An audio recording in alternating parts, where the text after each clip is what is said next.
गजा शहर के बीचों बीच स्थित अल विहदा स्ट्रीट में अब ज्यादा कुछ नहीं बचा। हालिया लड़ाई छिड़ने के बाद ये इसराइल की तरफ से फलस्तीनियों पर हुआ सबसे जोरदार हमला था। I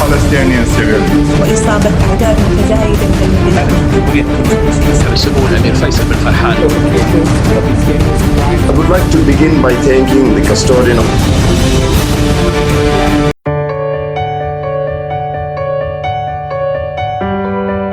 नमस्कार, टुडे 24 लाइव के इस कार्यक्रम में आपका स्वागत है। मैं हूं आपके साथ फिरोज इलियासी। आज हम बात करेंगे फिलिस्तीन और इजराइल के बीच लगातार जो संघर्ष जारी है उसकी।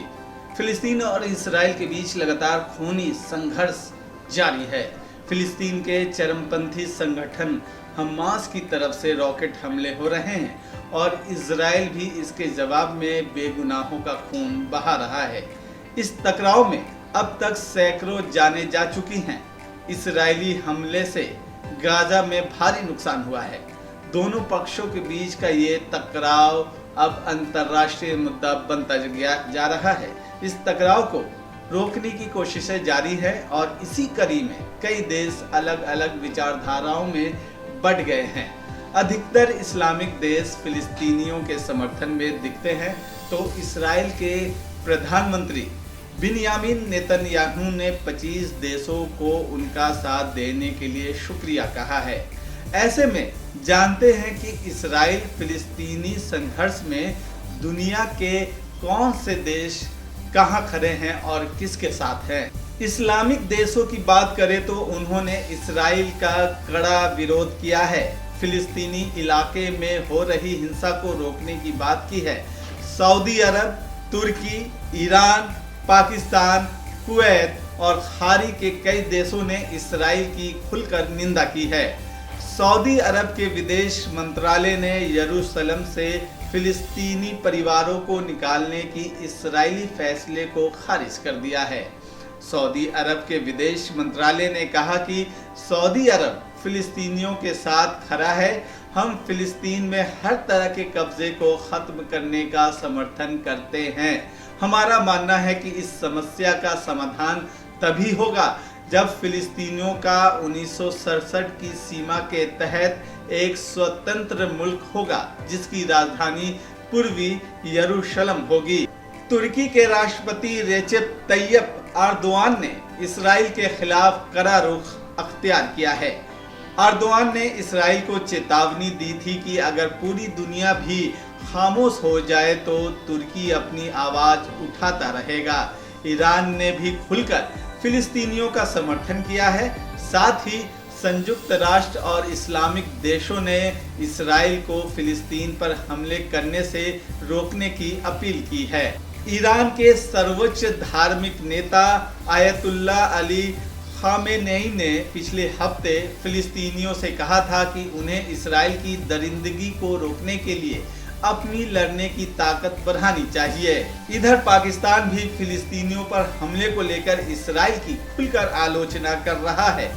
पाकिस्तान के विदेश मंत्री शाह महमूद कुरैशी ने ट्वीट कर कहा था कि मैंने अपने भाई तुर्की के विदेश मंत्री से फिलिस्तीनियों के साथ हो रहे अन्याय को लेकर फोन पर बात की है।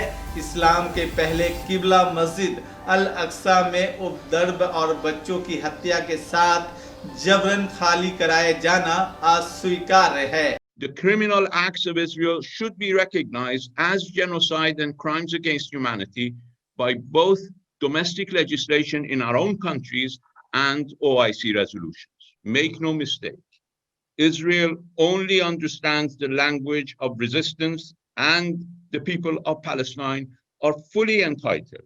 While Malaysia has strongly and publicly demanded Israel to immediately cease its hostilities and attacks against Palestine, the international community cannot choose to remain silent and oblivious. It is an insult when other countries come out and speak about the right of Israel to self-defense, and not a single word about the Palestinian rights, when they are the ones slaughtered and they are the ones who have been occupied for over 50 years. जहां मध्य पूर्व के Islamic देश Israel के खिलाफ और फिलिस्तीनियों के समर्थन में एकजुट होने की कोशिश कर रहे हैं, लेकिन उनके आपसी विवाद ही नहीं थमते दिख रहे हैं। लेबनान के विदेश मंत्री चर्बिल ने 17 मई 2021 को अल हुर्रा टीवी को दिए बयान में कहा था कि इराक और सीरिया में इस्लामिक स्टेट के उभार के लिए खाड़ी के देश जिम्मेदार हैं। लेबनान के विदेश मंत्री के बयान पर सऊदी अरब समेत खाड़ी के बाकी 5 देशों ने कड़ी आपत्ति जाहिर की है। लेबनान इसराइल और फिलिस्तीनियों के टकराव में फिलिस्तीनियों का साथ दे रहा है, लेकिन फिलिस्तीन के समर्थन में बयान देने वाले देश भी आपस में ही उलझते दिख रहे हैं। इससे पहले 16 मई को इसराइल को लेकर इस्लामिक देशों के संगठन ऑर्गेनाइजेशन ऑफ इस्लामिक कोऑपरेशन यानी OIC की बैठक हुई और इसमें भी बहरीन UAE निशाने पर आ गए और इसमें खुलकर एक दूसरे के प्रति जो विवाद था वो उभर के सामने आया। तुर्की और फिलिस्तीनी प्रतिनिधि ने UAE और बहरीन को इसराइल से रिश्ते सामान्य करने के लिए आलोचना की थी। तुर्की और पाकिस्तान इसराइल को लेकर सबसे ज्यादा आक्रामक हैं, लेकिन सऊदी और UAE के बहुत संतुलित बयान आ रहे हैं। आइए अब जानते हैं कि अमेरिका और यूरोपीय देश का इस पूरे मसले पर क्या रुख है। सुपर पावर अमेरिका की बात करें तो इसराइल से उसकी करीबी किसी से छिपी नहीं है। अमेरिका हमास को चरमपंथी संगठन मानता है और संयुक्त राष्ट्र में हमास के खिलाफ निंदा का प्रस्ताव भी ला चुका है, जो खारिज हो गया था। हालांकि अमेरिका ने संघर्ष विराम और शांति बनाए रखने की अपील की है। यूरोपीय देश भी हमास को चरमपंथी संगठन मानते हैं और प्रमुख यूरोपीय देश जो हैं ब्रिटेन, फ्रांस और जर्मनी ने इसराइल को समर्थन दिया है। हालांकि ब्रिटेन के फिलिस्तीनियों के समर्थन में कुछ संगठनों ने प्रदर्शन किया है। ब्रिटेन के विदेश मंत्री डोमिनिक रॉब ने एक ट्वीट में बताया था कि उन्होंने हमास के इस्राएली नागरिकों पर रॉकेट हमले की निंदा करते हुए अपने इस्राएली समकक्ष से बात की थी। साथ ही इसराइल और कब्जे वाले फिलिस्तीनी क्षेत्रों में हिंसा रोकने की अपील की थी। फ्रांस की राजधानी पेरिस में भी फिलिस्तीनियों के समर्थन में मार्च निकाला गया, लेकिन विरोध प्रदर्शन पर पाबंदी के कारण पुलिस ने प्रदर्शनकारियों को हटाने की कोशिश की। उसमें झड़पें भी हुई। वहीं फ्रांस की सरकार इसराइल के आत्मरक्षा के अधिकार का समर्थन करती है। वहीं एक समय यहूदियों का सबसे बड़ा दुश्मन रहा जर्मनी की बात करें तो जर्मनी भी इसराइल के साथ खड़ा नजर आ रहा है।